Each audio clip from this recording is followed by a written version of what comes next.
सबको जय मसीह की। मैसूर होप सेंटर के हिंदी सभा में आप सबका एक और बार हम स्वागत करते हैं और आशा करते हैं कि आज का ये जो सभा है हिंदी का हम सब के लिए एक आशीष का कारण बने। और सबसे पहले आज हम एक भजन संहिता पढ़ेंगे। भजन संहिता 32 ऐसा कहता है, पहला वचन, क्या ही धन्य है वे जिसका अपराध क्षमा किया गया और जिसका पाप ढांपा गया हो।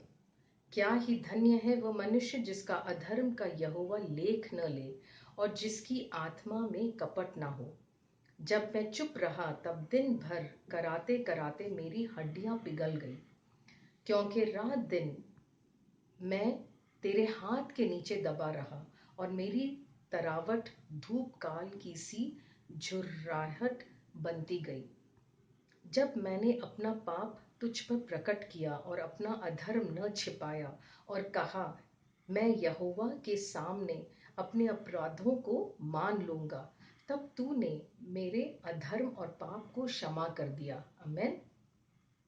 इस कारण हर एक भक्त तुझसे ऐसे समय में प्रार्थना करे जबकि तू मिल सकता है। निश्चय जब जल की बड़ी बाढ़ आए तो भी उस भक्त के पास न पहुंचेगी। तू मेरे छिपने का स्थान है, तू संकट में मेरी रक्षा करेगा। तू मुझे चारों ओर से छुटकारा के गीतों से घेर लेगा। मैं तुझे बुद्धि दूंगा और जिस मार्ग में तुझे चलना होगा उसमें तेरी अगुवाई करेगा। मैं तुझ पर कृपा दृष्टि रखूंगा और सम्मति दिया करूंगा।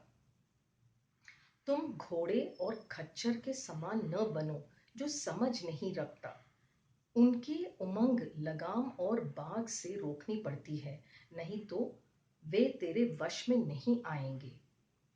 दुष्ट को तो बहुत पीड़ा होती है, परंतु जो यहोवा पर भरोसा रखता है वह करुणा से घिरा रहेगा।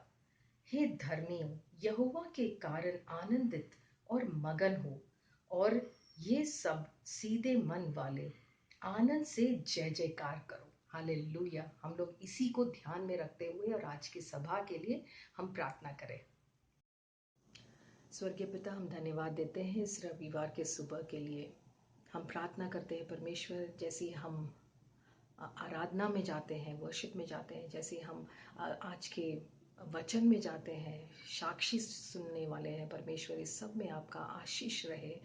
और परमेश्वर, हमारे हृदयों को आज हम खोलते हैं परमेश्वर आपकी स्तुति और आराधना पूरे आत्मा में और सच्चाई में करने के लिए।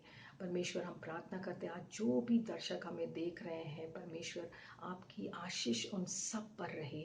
और आज का ये जो सभा है, हिंदी सभा, हम सब के लिए एक आशीष का कारण बने। आपके और नज़दीक हम परमेश्वर आए, आपको और भी जाने, पवित्र आत्मा की अगुवाई से, पवित्र आत्मा के मदद से परमेश्वर हम धन्यवाद देते। पूरी स्तुति और महिमा आपको ही रहे। और ये प्रार्थना हम यीशु मसीह के नाम में मांगते हैं। आमेन, आमेन।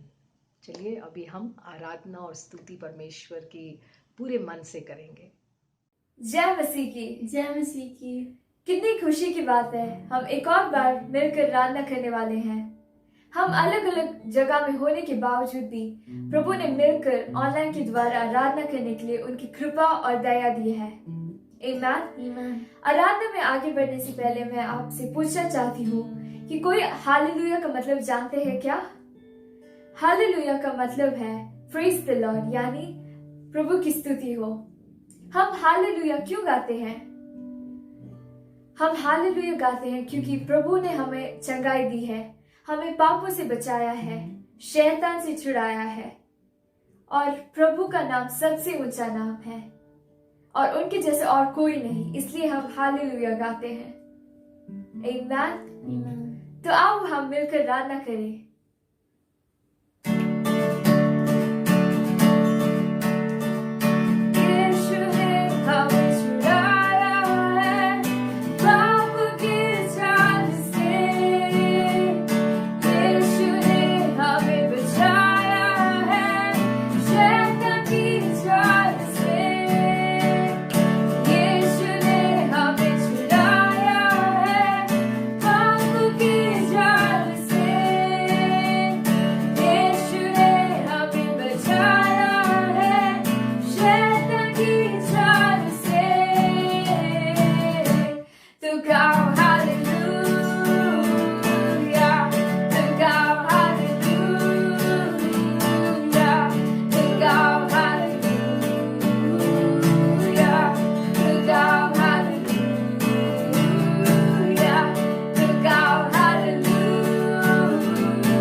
यीशुआ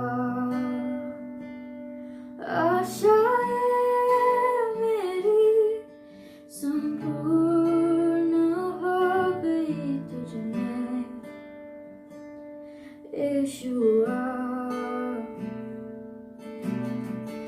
हर भूख मेरी तूने है जाना बाहों में लेकर मुझको संभाला हर भूख मेरी तूने है जाना बाहों में लेकर मुझको संभाला धन्यवाद यीशुआ तेरा धन्यवाद यीशुआ मेरी हर चाहत को पूरा तूने है किया यीशुआ आशाएं मेरी संपूर्ण हो गई तुझमें यीशुआ मेरी सोच से परे आश्चर्य कामों से तूने बना दी हर एक कमी में मेरी सोच से परे आश्चर्य कामों से तूने बना दी हर एक कमी में धन्यवाद यीशुआ तेरा धन्यवाद यीशुआ मेरी हर चाहत को पूरा तूने है किया यीशुआ आशाएं मेरी संपूर्ण हो गई तुझमें यीशुआ हर गुजारिश को कबूल तूने है किया यीशुआ मेरे सवालों का जवाब तू ही यीशुआ यीशुआ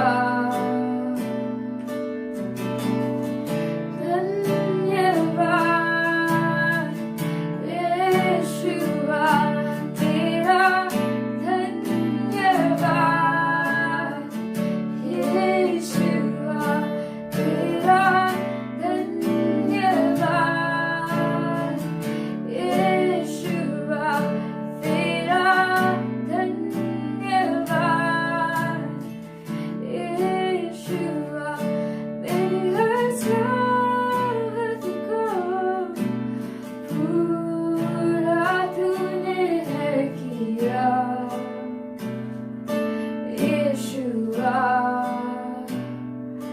आशाएं मेरी संपूर्ण हो गई तुझमें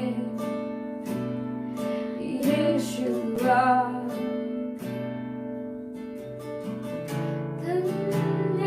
धन्यवाद यीशुआ तेरा धन्यवाद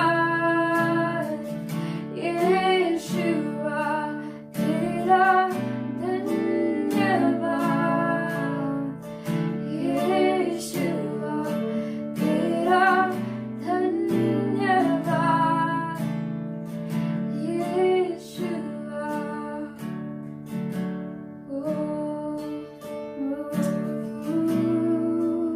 कई बार हम अकेले रोते हैं और कोई हमें हमारी दर्द को नहीं समझता है, लेकिन प्रभु पूरी तरह से जानता है, वो महसूस करता है कैसे आप महसूस करते हो। आपके दर्द को पूरी तरह वो जानते हैं। अकेले जब आप रोते हो तो वो आपके साथ होते हैं और आपके आंसू को पूछते हैं।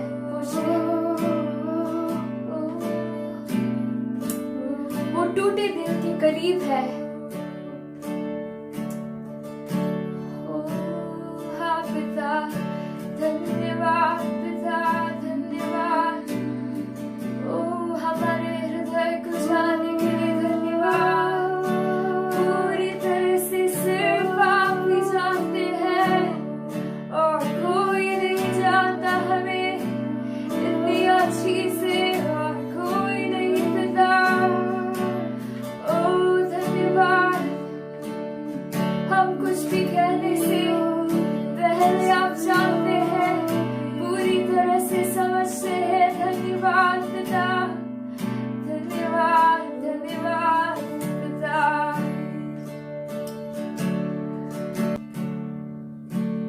तू मेरा शरण स्थान,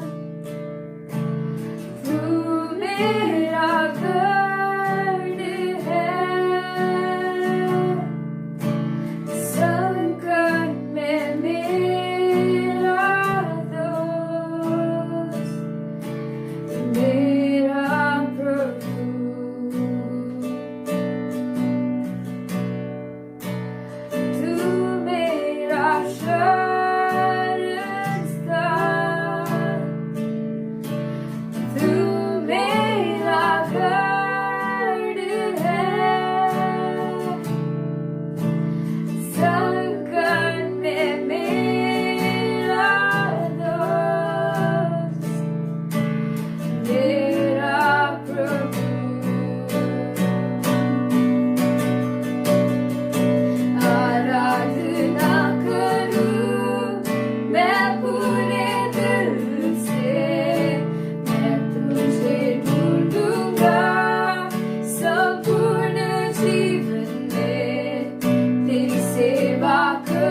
आपको सौंपते हैं आपके हाथों में। ओ हाँ पिता, हम कुछ भी नहीं आपके बिना, हम सिर्फ धूल ही धूल और कुछ नहीं हमारे पास आपके बिना। ओ वो हमसे बहुत प्यार करते हैं, हमारे सारी जरूरतों को पूरे करते हैं और बदले में वो कुछ नहीं चाहते सिवाय हमारे प्यार। वो सिर्फ हमारा प्यार चाहते हैं, हमसे बहुत प्यार करते हैं और सिर्फ हमें चाहते हैं और कुछ नहीं चाहते। वो सिर्फ हम उनको पापा बुलाना चाहते हैं, वो सिर्फ हम उनके और करीब जाना चाहते हैं और कुछ नहीं चाहते हैं। वो ना हमारा धन दौलत, ना हमारे पास जो कुछ भी है, वो कुछ नहीं चाहते, सिर्फ हमें चाहते हैं। ओ धन्यवाद, धन्यवाद पिता। हम थोड़ी देर अपने आप को पूरी तरह से समर्पित करने वाले हैं और हम हमारे पिता से बातें करेंगे और कहेंगे कि हम उनसे प्यार करते हैं पूरे मन से। आपकी प्रसन्नता के लिए धन्यवाद, आपकी दया के लिए धन्यवाद, आपकी करुणा के लिए धन्यवाद, ओ आपके प्यार के लिए धन्यवाद। ओ धन्यवाद पिता। कितना भी कहे तो कम पड़ जाता है, कितने कहे भी ओ कम पड़ जाता है पिता। ओ हालेलुया। ओ धन्यवाद, धन्यवाद, धन्यवाद पिता। ओ आपकी तुलना किसी से नहीं कर सकते, सिर्फ आपका नाम सबसे ऊंचा नाम। आप राजाओं के राजा, आप हमारे दिल की इच्छा को जानते हैं पूरी तरह से बिना हम बताए। ओ आप है हमारे पिता जो हमारे बारे में सब कुछ जानते हैं। हाँ पिता, हाँ पिता। ओ धन्यवाद, धन्यवाद पिता।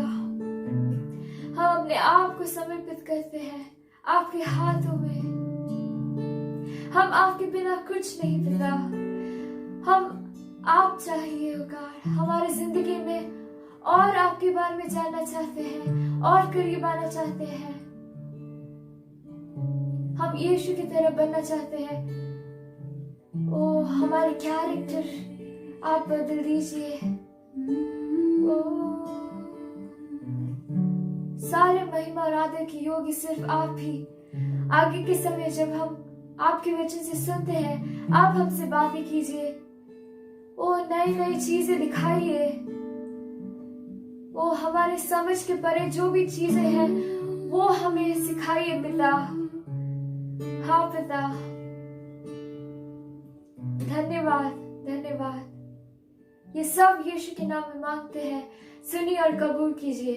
आमीन, आमीन। हालेलुया। मेरे प्रियो, अब समय हो चुका है कि हम प्रभु को अपना दशवांश और भेंट चढ़ाएंगे, प्रभु को धन्यवाद देंगे। आपके सामने स्क्रीन में अभी बैंक अकाउंट की डिटेल्स आ रहे हैं, QR कोड आ रहा है, उसको स्कैन करके आप अपना टायद और ऑफरिंग दे सकते हैं, दशवांश दे सकते हैं। हालेलुया। प्रभु की स्तुति करेंगे। आइए हम प्रार्थना करें। Hallelujah, hallelujah. Oh thank you Lord, thank you Lord. प्रभु धन्यवाद देते हैं प्रभु तेरे नाम के लिए, प्रभु तेरे उपस्थिति के लिए धन्यवाद देते पिता परमेश्वर। प्रभु जैसे अपने बच्चों ने प्रभु तेरे दशवांश और भेंट तेरे भवन में चढ़ाए हैं, उन सबों को आशीषित कर प्रभु। होने दे कि हर एक परिवार में जो मेहनत करते हैं, जो सारे लोग प्रभु हर एक रीति से अपने जॉब को करते हैं, प्रभु होने दे कि तेरा अनुग्रह उन सबों पर बसे, तेरा हाथ प्रभु उन सबों की सुरक्षा, उन सबों को सुरक्षा दे और उनकी रक्षा करे। और पिता परमेश्वर तुझसे मांगते प्रभु कि तू उनको अगुवाई दे कि सही वो निर्णय लेने पाए। मेरे पिता हर एक परिवार में खुशहाली, चंगाई और आनंद होने दे। तुझे धन्यवाद देते पिता इस छोटी भेंट के लिए। तेरे चरणों में अपनी प्रार्थना और विनतियों को रखते हैं। यीशु नासरी के नाम से मांगते हैं, छोटी विनती को सुन और ग्रहण कर, आमीन। हालेलुया। मेरे प्रियो, आज के सभा में जो हम आज छोटा वचन सुनने वाले हैं, सीखने वाले हैं, प्रभु ने वो वचन मेरे जीवन में बहुत अद्भुत रीति से काम किया है। मैंने अपने जीवन में खुद उसके स्पर्श को महसूस किया है और उसके इस वचन के प्रभाव को देखा है। हालेलुया। वो है माफी करने वाला हृदय। हम अगर अपने हृदय में किसी को माफ नहीं करते हैं या किसी के अगेंस्ट में हम अपने हृदय में माफी नहीं रखते हैं, उसको माफ नहीं करते हैं, तो हम अपने जीवन में बंधुआई को हम अपने आप को कैद में बंद कर देते हैं। वो ऐसा है कि हम बंधुआई में चले जाते हैं, हम अपने लाइफ में लिमिटेड हो जाते हैं, थोड़ा सीमित हो जाते हैं। हम ऐसा है कि एक प्रिजन के अंदर, जेल के अंदर बंद जाते हैं। जब हमारे जीवन में पाप रहता है या हमारे जीवन में माफी नहीं करने वाला हृदय रहता है, अगर किसी ने हमारे अगेंस्ट में कुछ किया है, कुछ बुरा किया है, और सभी के साथ बुरा होता है कभी ना कभी, ऐसा कोई इंसान नहीं है जिसके साथ कभी कुछ भी बुरा नहीं किया गया, होता ही है। और आपके हृदय में अगर कोई भी ऐसी कड़वाहट है, उस कड़वाहट की वजह से आपके जीवन में ये सारा बंधुआईपन रहेगा, ये सारा लिमिटेशंस रहेगा, ये सारा आप अपने आप को कैद में बंद रखेंगे। ऐसा हो जाता है। तो मेरे प्रियो, आज का वचन प्रभु हमको उन सारे बंधनों से मुक्त और आजाद करने के लिए बुला रहा है। और ये वचन मैं प्रभु के चरणों में रखता हूं। मत्ती उसका 16वां अध्याय और 14 और 15 वचन लिखता है कि अगर तुम अपने अपराधियों को क्षमा करते हो तो मेरा पिता जो स्वर्ग में है वो तुम्हारे अपराधों को क्षमा करेगा। लेकिन अगर तुम अपने अपराध करने वालों को क्षमा नहीं करते तो मेरा पिता जो स्वर्ग में है वो तुम्हें भी माफ नहीं कर पाएगा, वो तुम्हें क्षमा नहीं कर पाएगा, वो तुम्हारे पापों को क्षमा नहीं कर पाएगा, वो तुम्हारे पापों को माफ, तुम्हारे गुनाहों को माफ नहीं कर पाएगा। क्यों? क्योंकि हम औरों को, हम गैरों को, जिसने हमारे साथ गलत किया है उसको माफ करने के लिए तैयार नहीं है। क्योंकि हमारे साथ गलत हुआ इसलिए हम उसके विरुद्ध क्रोध रखते हैं, एंगर, हेट्रेड, बिटरनेस रखते हैं, कड़वापन रखते हैं दिल में, और वो कड़वेपन की वजह से हम कोप में और भी ज्यादा अपने आप को गहराई में, जैसा एक कुएं में डुबाते चले जाते हैं। मेरे प्रियो, प्रभु ने हमको दलदल में बसने के लिए या घुसने के लिए नहीं बुलाया, हमको स्थिर वाली जमीन पे चलने के लिए बुलाया है। Hallelujah, hallelujah. तो आइए इस वचन के अनुसार हमारे हृदय में आज प्रभु कार्य करेगा और उसके अनुसार हम आज लोगों को माफ करेंगे। इफिसियों उसका 4 अध्याय 31 और 32 वचन कहता है, हर एक कड़वाहट, हर एक क्रोध, हर एक ऐसी बुरी बात जो आपके दिल में, आपके हृदय में ईर्ष्या, जलन और हेट्रेड लाती है, उस सबों को अब माफ करना है। क्योंकि अगर आप एक में को माफ करते हो, अगर आप एक में के प्रति एक नम्र हृदय को नहीं रखते हो, तो प्रभु परमेश्वर आपको कैसे माफ करेगा?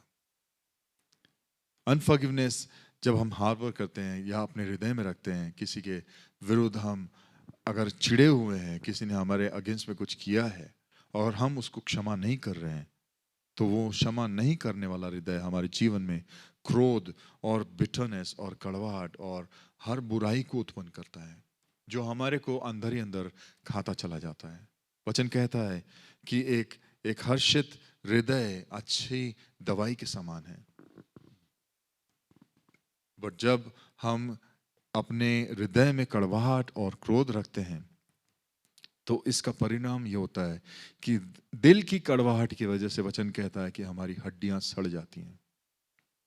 अगर बहुत सारे ऐसे लोग हैं जिनके हृदय में, जिनके जीवन में हम देखते हैं कि उनको जॉइंट का पेन है, उनको आर्थराइटिस है, उनको प्रॉब्लम है, हड्डियों का प्रॉब्लम है, वचन के अनुसार वो हड्डियों का problem is because of the bitterness. उनके हृदय में जो कड़वाहट है, जो क्रोध है, जो ईर्ष्या है, जो जलन है, जो बुराई है, उसकी वजह से वो उनके शरीर में वो बीमारी है, आर्थराइटिस की, जॉइंट्स की, पेन की। पहला यूहन्ना उसका पहला अध्याय और 9वां वचन कहता है कि अगर तुम अपने आप को, अपने पापों को अंगीकार करो तो वो विश्वास योग्य है तुम्हारे सारे पापों को क्षमा करने के लिए। हमारे पाप क्या है? पाप क्या होता है? सारी प्रभु का वचन के अनुसार सारी अनाज्ञाकारिता, जिस बातों को, जो प्रभु के वचन को हम जब नहीं मानते, वो हमारे लिए पाप गिना जाता है। जो हम अधर्मी ठहरते हैं, जब हम प्रभु परमेश्वर की नजरों में सही रीति से नहीं चलते तो हम अधर्मी ठहरते हैं, तब हम इम्प्योर रहते, अशुद्ध रहते हैं, तब हम अनाज्ञाकारी रहते हैं। ऐसे बहुत सारे पाप हमारे जीवन में कई बार रहते हैं जो एकदम छुपे हुए रहते हैं, जो अंदरूनी सिर्फ हम जानते हैं और प्रभु परमेश्वर जानता है, जिसकी वजह से हमारे जीवन में हर गंदगी, हर लुचपन, हर अधर्मीपन रहता है, जिसको शुद्धिकरण की जरूरत है। मेरे प्रियो, प्रभु यीशु का वचन और प्रभु यीशु का लहू ही सिर्फ है जो हमको शुद्ध कर सकता है, जो हमको माफ कर सकता है, जो हमको पवित्र कर सकता है, जो हमको उसके वचन में या उसकी उपस्थिति में वापस लेके आ सकता है।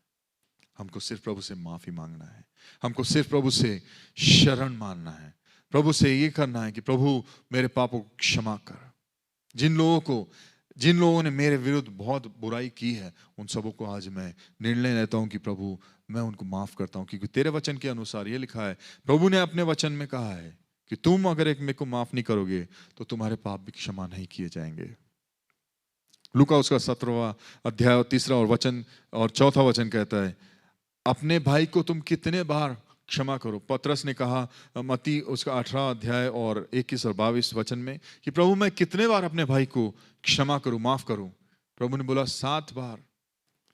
पर मैं कहता हूं 7 बार नहीं, 70 बार 7 बार। कितने बार? 70 टाइम्स 7। क्यों? क्या इतना इंपॉर्टेंस रखता है हमको माफ करना हमारे भाई के गुनाहों को, हमारे रिश्तेदारों की गुनाहों को? हाँ। If you want your sins to be forgiven, अगर आप चाहते कि आपके पाप क्षमा किए जाएं, तो ये जरूरी है पहले कि हम लोगों के पापों को क्षमा करें जिन्होंने हमारे विरुद्ध गलत काम किए हैं।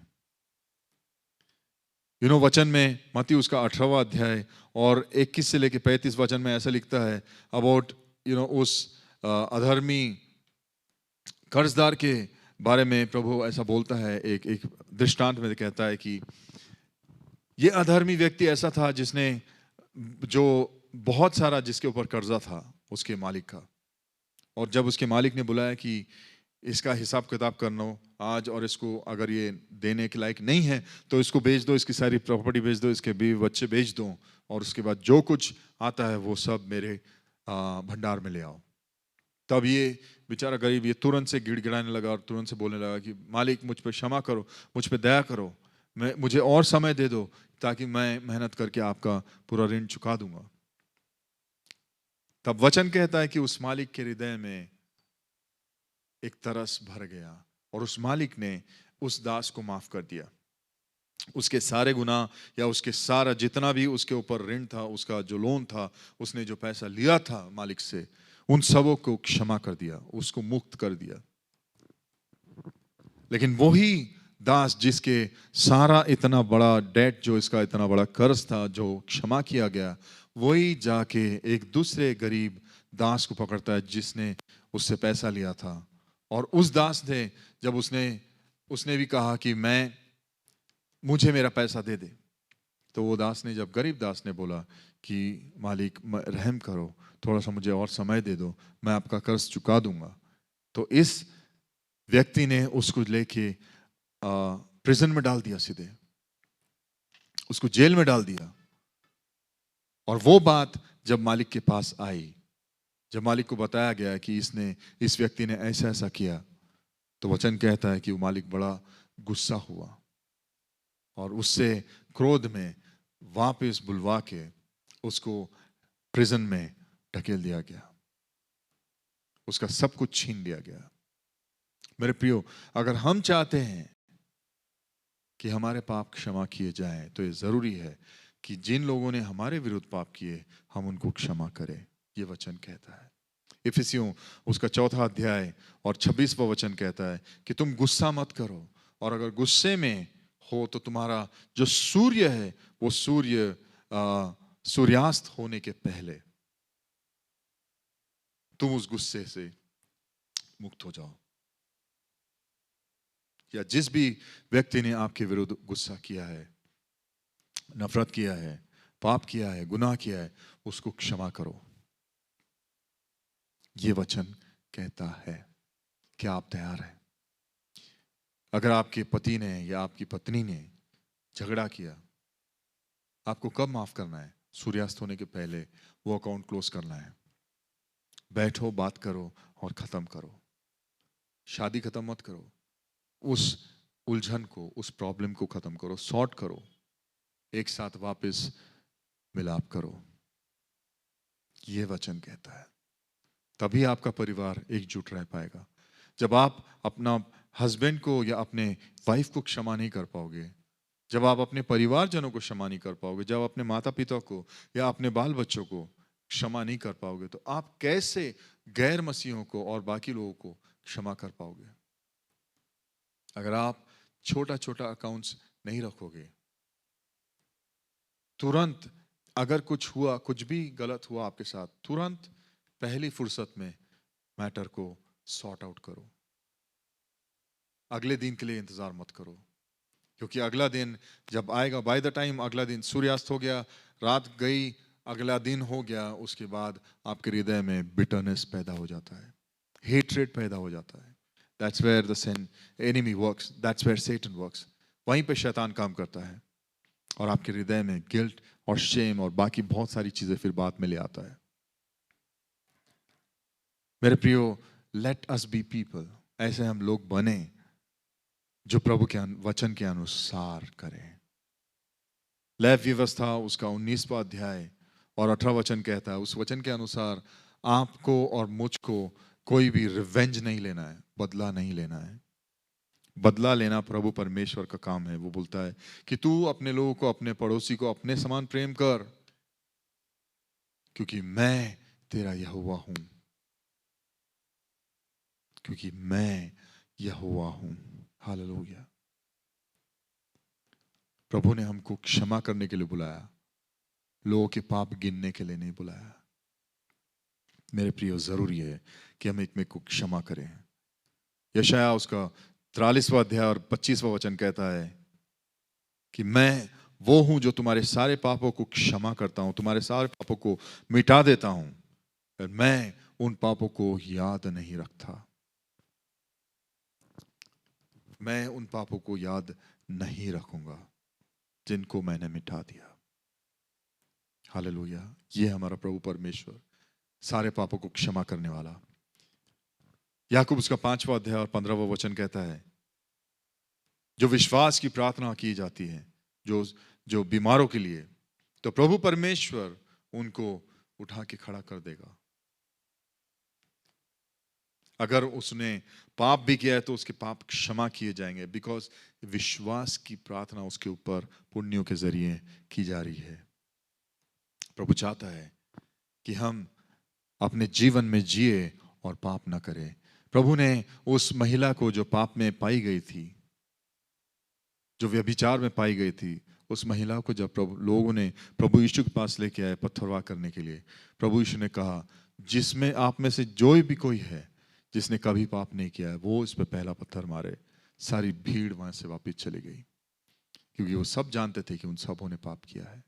वचन कहता है सभी ने पाप किया है और सभी परमेश्वर के महिमा से वंचित है। पाप की मजदूरी तो मृत्यु है, लेकिन प्रभु परमेश्वर अपने इकलौते बेटे को भेजा ताकि जो कोई उस पर विश्वास करे वो नाश न हो परंतु अनंत जीवन पाए। प्रभु यीशु हम चाहता है कि हम नाश न हो परंतु हमको अनंत काल का जीवन मिले। लूका उसका 23वां अध्याय 34वें वचन में प्रभु यीशु मसीह जब सलीब पे चढ़ाया हुआ था तो वहां से वो पुकार के प्रभु को बोल रहा है उन सैनिकों के बारे में, उन लोगों के बारे में जो उसकी ठट्ठा कर रहे हैं, जो उसका मजाक उड़ा रहे हैं कि ओ ये प्रभु परमेश्वर का बेटा अपने आप को बुलाता है, मसीहा बुलाता है। अगर तू सही मसीहा है तो अब कमांड कर और सीधे नीचे आ जा, अपने आप को मुक्त कर ले। लेकिन प्रभु यीशु मसीह वहां से सलीब से उन सब के लिए प्रार्थना कर रहा है और कह रहा है पिता इनको क्षमा कर, ये नहीं जानते ये क्या कर रहे हैं। प्रभु सलीब से उस चोर को जिसने गुनाह किया था, जिसने कबूल किया कि प्रभु तू तेरे राज्य में मुझको स्मरण रखना, प्रभु यीशु ने उसको बोला कि तू आज मेरे साथ स्वर्ग में होगा। प्रभु ने उस 4 दोस्तों के ने जो अपने दोस्त को लेके आए थे उसकी खाट पे, जिन्होंने छत खोलकर उसकी खाट के सहित उस दोस्त को नीचे उतारा। प्रभु यीशु जहां पे वचन प्रचार कर रहे थे, जिस घर में, प्रभु यीशु ने उनके विश्वास को देखकर उस लूले आदमी के से कहा कि तेरे पाप क्षमा किए गए हैं, उठ और चल फिर। और वो तुरंत खाट उठा कर चला हो। प्रभु यीशु जैसे ही बोला कि तेरे पाप क्षमा किए गए हैं, सारे लोग जो वहां पे पुण्य थे, जो लोग वहां पे देख रहे थे, सदूसी फरीसी लोग, वो लोग बोलने लगे अरे ये क्या बोल दिया इसने, कौन पाप क्षमा कर सकता है? सिर्फ प्रभु परमेश्वर। ये कौन होता पापों को क्षमा करने वाला? लेकिन प्रभु यीशु ने कहा उनसे कि मनुष्य के पुत्र के पास ये अधिकार है कि लोगों के पापों को क्षमा किया जाए। हालेलुया। वो तभी उस बात को समझ नहीं पाए। उसके बाद हम देखते हैं और एक इंस्टेंस जहां पे प्रभु यीशु उस बेथेस्दा के पुल के पास जाता है और 38 साल से एक व्यक्ति वहां पे पानी के पास पड़ा हुआ है। प्रभु यीशु उसके पास जाके पूछता है, क्योंकि वो भी पैरालिसिस से लंगड़ा और लूला पड़ा हुआ है बेड पे 38 साल से। 38 years a long time। प्रभु उसको बोलता है कि क्या तू चाहता है कि तू चंगा हो जाए? वो बोलता हाँ प्रभु, लेकिन मैं जब भी यहाँ पे पानी में कूदने जाता हूँ, डूबने जाता हूँ, या बिकॉज वहाँ पे एक साल में एक बार ऐसा स्वर्गदूत आता था और जब भी पानी हिलाता था, जो कोई उस पानी में सबसे पहले कूदे वो चंगाई पाता था। वो 38 years से 38 साल से वो वहां पे वेट कर रहा था उस चंगाई के लिए, लेकिन उसके पास चंगाई नहीं थी। उसको चंगाई करने वाला, चंगा देने वाला परमेश्वर प्रभु खुद उसके पास आ रहा है और वो अपने लाइफ की कंप्लेन उसको बोल रहा है, इसके बजाय कि हाँ प्रभु मुझे छू ले, मुझे चंगाई दे। मेरे प्रियो, आज आपके पास ये वचन आ रहा है, उस लंगड़े लूले के समान आप ढिठ ना बने, प्रभु यीशु की तरफ अपनी नजर को लगाएं और प्रभु से मांगे, प्रभु आज मैं चंगा होना चाहता हूं। प्रभु यीशु ने क्या कहा? उठ और चल फिर और जाके अब पाप नहीं करना, नहीं, वरना इससे भी और अधिक ज्यादा बुरी परिस्थिति तेरी हो जाएगी। मेरे प्रियो, इस वचन के अनुसार 38 साल से वो व्यक्ति वहां पे पैरालिसिस में पड़ा था, बिकॉज उसके जीवन में पाप था। पाप की वजह से बीमारियां आती है। ये वचन के अनुसार है। प्रभु परमेश्वर नहीं चाहता कि हम में से कोई भी नाश हो। दूसरा पत्रस उसका 3 अध्याय और 9वां वचन कहता है, वचन में लिखा है, रोमियो उसका 12वां अध्याय और 20वां वचन में, कि अगर तेरा बैरी भूखा हो तो उसको कुछ खिला, अगर वो प्यासा हो तो उसको पानी दे, ठंडा पानी दे या कुछ पिला उसको। लेकिन जब तू ऐसा करे तो ऐसा होगा कि तू उसके सिर के ऊपर गरम अंगारे, जलते धधकते हुए अंगारे रख रहा हो, क्योंकि वो तो तुझसे बैर कर रहा है लेकिन तू उसको करुणा दिखा रहा है। रोमियो उसका 6वां अध्याय और 23वां वचन लिखता है कि पाप की मजदूरी तो मृत्यु है, लेकिन प्रभु परमेश्वर का वरदान अनंत काल का जीवन है जो प्रभु यीशु के वचन के जरिए मिलता है। हालेलुया। आइए एक में को क्षमा करें, लोगों को क्षमा करें। मेरे प्रियो, मैं कुछ लिस्ट बोलने वाला हूं, आपको एक पेपर लेके अब उन सारे नामों को लिखना है जिन लोगों ने आपके विरुद्ध पाप किया है, गलत किया है, आपको इंसल्ट किया है, आपको हर्ट किया है, आपको वुंड किया है, आपके साथ गलत व्यवहार किया है, या जिसने आपके साथ नफरत किया है, या जिसने आपको चीट किया है, जिसने आपको झूठ बोला है, जिसने आपको गलत संगति में लेके गया, जिसने आपको पाप में जीवन दिया, आपके बर्थ से, आपके जन्म होने से पहले जिन लोगों ने आपके ऊपर श्राप बोला, जो नहीं चाहते थे कि आप पैदा हो, आपके माता पिता को। या इवन मेनी अ टाइम्स ऐसा होता है कि जब एक स्त्री गर्भ धारण करती है तो कई बार हस्बैंड नहीं चाहता कि वो गर्भ धारण करे, और उस वजह से वो हेट करता है उस चाइल्ड को, या वो माता हेट करती है because she was not ready, वो रेडी नहीं थी उस बच्चे के लिए, और अचानक से गर्भ ठहर गया। तो there is a lot of depression, rejection already there. तिरस्कार उस बच्चे के ऊपर ऑलरेडी आ जाता है। जैसा उसके साथ परवरिश में बिहेव किया जाता है, वो वैसा ही उतना ही तिरस्कार में बढ़ता चला जाता है आगे। तो मेरे प्रियो, अगर आप उस तिरस्कृत जीवन में हैं, प्लीज उन लोगों का नाम लिखिए। आपके माता पिता, या आपके परिवारजन, या आपके दादा दादी, नाना नानी, या आपके परिवार में ऐसा कोई भी व्यक्ति जिसने, या इवन आपके भाई बहन या रिलेटिव्स जिसने आपको गलत संगतियों में लेके गया, या आपके प्राइमरी स्कूल में, या आपके टीचर्स ने, या आपके फ्रेंड्स ने जिसने आपको मजाक उड़ाया, ठट्ठा उड़ाया। प्रभु का वचन कहता है, धन्य है वो पुरुष जो उन स्थानों पे नहीं बैठता जहां पे ठट्ठा उड़ाया जाता है।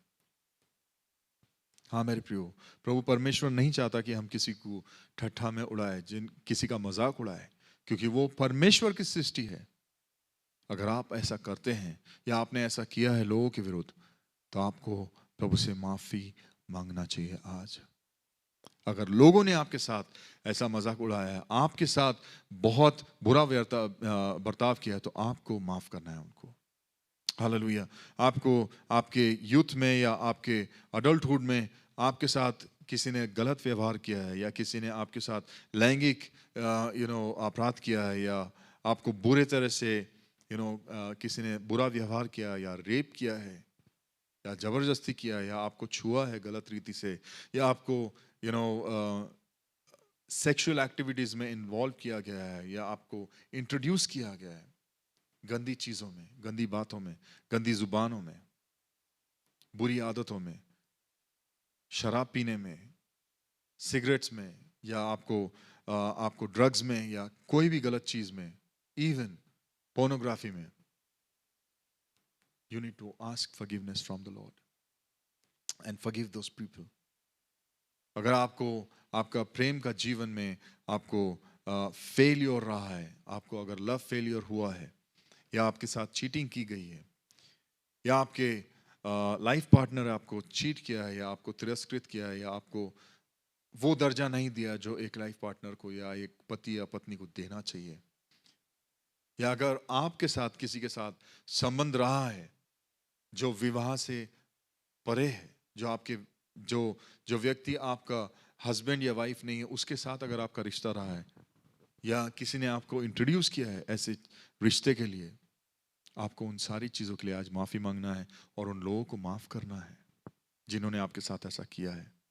अगर आपका मैरिज टूटा हुआ है, आपको अगर आज डिवोर्स है आपका लाइफ, या आपके लाइफ में सेपरेशन है, आप हस्बैंड के साथ नहीं रह रही हैं, या आप अपनी वाइफ के साथ नहीं रह रहे हैं, आप किसी और महिला के साथ रह रहे हैं, या आपके बच्चे आज तितर बितर हो गए हैं, यह आपकी जिम्मेदारी है कि आप प्रभु से माफ मांगे, और आप उन लोगों को माफ करें जिन्होंने आपके साथ गलत किया है। अगर आपने अपने भाई बहन या सगे रिश्तेदारों के साथ कुछ लैंगिक ऐसा अपराध किया है, तो प्रभु से माफी मांगे। आपके कलीग्स, आपके बॉस, आपके लीडर, या कोई भी फेलो बिलीवर, या आपके लीडर्स जो चर्च के अगुवे हैं, या जो स्पिरिचुअल पेरेंट्स है या लीडर्स है जिन्होंने आपके साथ धोखा किया है, गलत व्यवहार किया है, उनको आज आपको माफ करना है। आपके हृदय में कितना भी तिरस्कार या कितना भी घिनौना आपने सिन किया हो, पाप किया हो, प्रभु यीशु मसीह का लहू आपको पापों से क्षमा दे सकता है, मुक्ति दे सकता है। प्रभु से मांगे और प्रभु से बोले कि प्रभु आज इन सारे व्यक्तियों को मैं क्षमा करता हूँ। मेरे प्रियो, जितने नाम आपने उस लिस्ट में लिखे हैं अभी, उन सारे नामों के अगेंस्ट में आपको ये 3 बातें बोलनी है प्रभु की उपस्थिति में। और अगर आप अपने सच्चे हृदय से आप उन सबों को माफ करते हैं तो आपके पाप, आपके सारे गुनाह प्रभु परमेश्वर आज क्षमा करेगा और आपको नया जीवन देगा। आपको सिर्फ ये 3 बातें दोहराना है कि मैं तुम्हें क्षमा करता हूँ, मैं तुम्हारे विरुद्ध अपने दिल में कोई भी कड़वाहट नहीं रखता हूँ, मैं तुम्हें अपने हृदय से आज़ाद करता हूँ। और जब ये आप 3 बातें बोलेंगे तो आप खुद अपने जिंदगी में आज़ादी पाएंगे। आप खुद अपने जीवन में, अपने हृदय में एक खालीपन महसूस करेंगे, हल्कापन महसूस करेंगे और प्रभु अपनी उपस्थिति से, प्रभु अपनी आत्मा से आपको फिर एक बार भरेगा। मेरे प्रियो, आज का दिन प्रभु आपको चाहता है कि प्रभु आपको रिस्टोर करे, प्रभु आपको अपनी दया से, अपने प्रेम से, अपनी करुणा से भरे, आपके पाप क्षमा किए जाएं। आपको सिर्फ ये 3 बातें बोलनी है। मैं तुम्हें क्षमा करता हूं, उन सारे लोगों का नाम लेके, मैं तुम्हारे पापों को क्षमा करता हूं, मैं तुम्हें क्षमा करता हूं, मैं तुम्हारे विरुद्ध कोई कड़वाहट नहीं रखता, मैं तुम्हें अपने जिंदगी से, अपने हृदय से आजाद करता हूं। उन सारे लोगों के लिए यह आपको प्रभु परमेश्वर की उपस्थिति में बोलना है और हृदय से उनको बोलना है। और ये ऐसा आपको कहना है और ये समझना है कि अब इसके बाद वो व्यक्ति जिसको मैंने माफ कर दिया, उसके बारे में मैं कुछ कड़वाहट अपने दिल में नहीं रखूंगा, मैं उसकी कोई बात बुरी नहीं रखूंगा अपने दिल में। और प्रभु मदद करेगा कि आपको वो सारी गुनाहों से, वो सारी गंदगियों से, वो सारी बातों से, वो सारी तकलीफों से, वो सारी यादों से जो आपके पिछले जीवन की है, जिसने आपको बहुत दुख और तकलीफ दी है, वो सारे बुरी बातें आपके जीवन से प्रभु मिटा देगा। आइए प्रार्थना करें।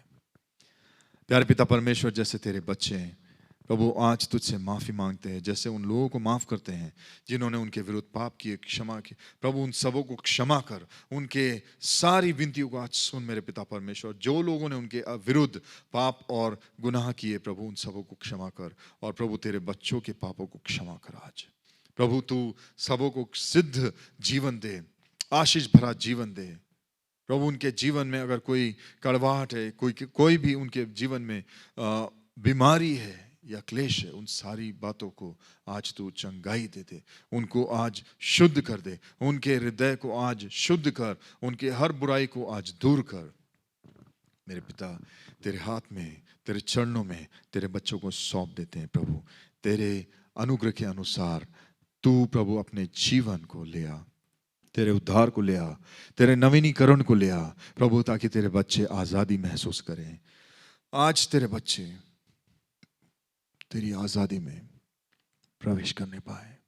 जहां तेरी आत्मा है, तेरा वचन कहता है, वहां आजादी होती है।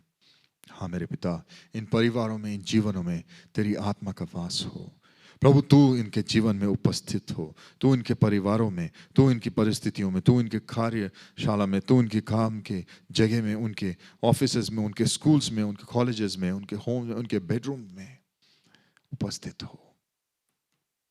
हाँ मेरे पिता, तेरे बच्चे आज आजादी को देखने पाए। तेरी चंगाई भरा हाथ हर एक हृदय पे रखते हैं।